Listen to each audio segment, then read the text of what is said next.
OPS के माध्यम से मैंने चीफ सेक्रेटरी साहब को बोला कि हमने कर्मचारियों को पेंशन देनी है, ओपीएस के माध्यम से देनी है, किसी और माध्यम से देनी है, इन सब चीज़ों पर विस्तृत चर्चा करेंगे।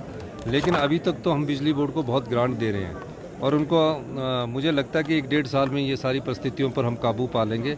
उसके बाद जो इनकी चीफ सेक्रेटरी साहब जो हमारे फाइनेंस सेक्रेटरी भी रहे हैं, चेयरमैन बनाया, उनको मैंने दिया है कि किस प्रकार से इस मामले पर आगे बढ़ा जाए, उस पर गंभीरता से विचार किया जाए। सर, डीए की किस्त भी आपने अनाउंस की है। आज बजट में मैंने कहा था कि डीए एक जून मंथ में दिया जाएगा, लेकिन जून मंथ में हमारी जो फाइनेंशियल पोजीशन थी वो ठीक नहीं थी, बहुत ही भयंकर फाइनेंशियल पोजीशन थी।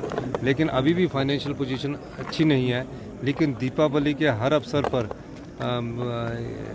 कर्मचारी जो हमारी विकास की गाथा लिखते आए हैं, उनके मन में एक विश्वास होता है कि दीपावली पर हमें कुछ मिलेगा। तो इसलिए मैंने 3% डीए की किस्त जारी करने के निर्देश दिए हैं और कहा कि इस साल की जो फाइनेंशियल ईयर स्टार्ट हुआ है 1 अप्रैल से, उसका जो एरियर है वो दिवाली से पहले उनके अकाउंट में चला जाए और जो बाकी का एरियर है वो नवंबर माह की पे के साथ उनको मिल जाए। इस दृष्टिकोण से मैंने डीए देने की घोषणा की है। सर, पिछली सरकार की ओर से कांग्रेस प्रदेशाध्यक्ष की घोषणा को लेकर आपने पहले भी कहा था कि इस माह के अंदर वो बार बार देने की बात नहीं है। हमने कहा ना, अंत अभी माह तो आया नहीं।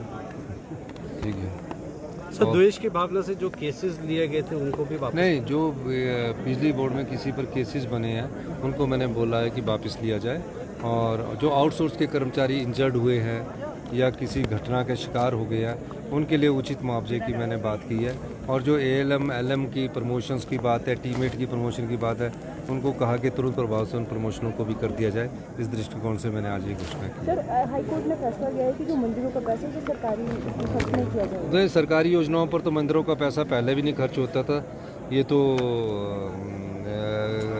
जिस भी योजना पर खर्च होता तो मंदिर वाले ही तय करते थे या उनके ट्रस्टी तय करते थे। किसी भी सरकारी योजना पर आज तक मंदिर का पैसा खर्च नहीं किया गया। Thank you sir.